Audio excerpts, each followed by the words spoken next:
আমার আল্লাহ বলেন বান্দারে আয়, আমি আল্লাহ তোকে কত সম্মান দিয়েছি, মর্যাদা দিয়েছি।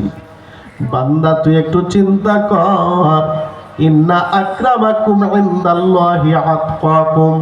তোর সম্মান কোথায় আমাকে জিজ্ঞেস কর। তোর ক্যালিফোর্নিয়া অক্সফোর্ডের সম্মান, কেমব্রিজ আনন্দ যাদবপুর বিশ্বভারতীতে, লালকেল্লাতে না কোথায়?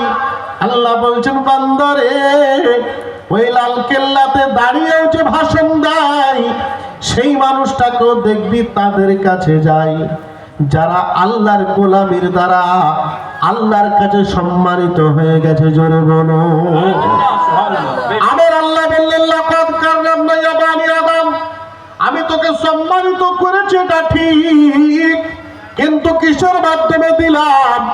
ইন্না আকরামাকুম, অবশ্যই আমি সম্মানিত করেছি তোদেরকে ইনদাল্লাহি আতকাকুম, আমার দাসত্বের মাধ্যমে। তোরা যে যত বেশি আমার গোলামি করলি, আমার আইন কানুনকে মেনে নিলি, আমার হুকুমগুলোকে বাস্তবে রূপ দিলি, প্রকৃত পক্ষে তোরাই সবচাইতে দামি। জোরে কর। এবার মক্কায় চলে গেলাম। গোলামি কাকে বলে, দাসত্ব কাকে বলে, আল্লাহর হুকুম মানা কাকে বলে?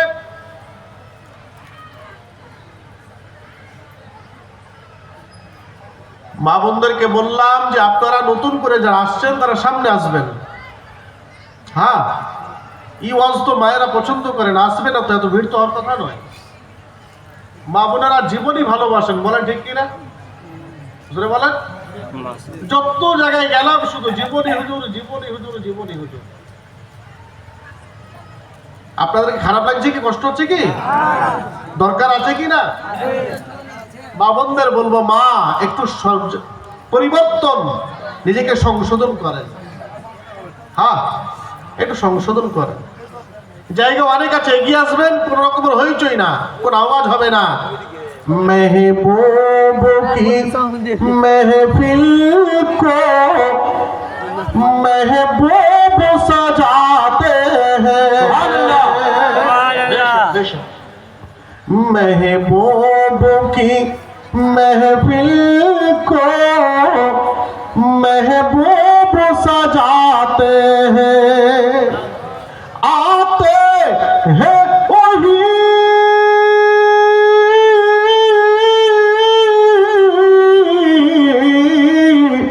जिनको महबूब बुलाते हैं। बेशक सुभान।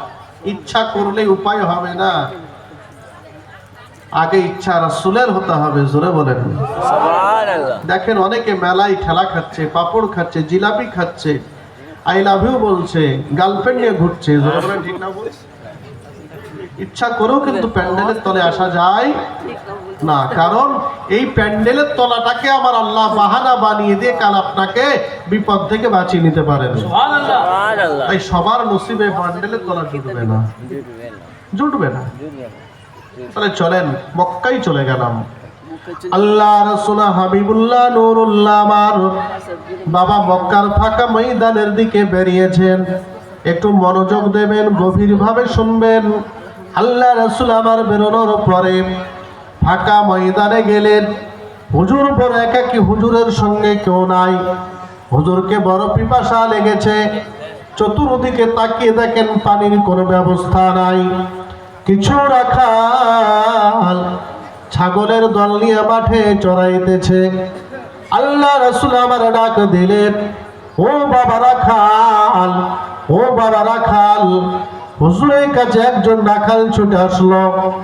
নবীজি বললেন, বাবা তোমার ছাগলের দল থেকে একটা ছাগল দাও, আমি একটু দুধ নেব, অশোকে পান করব।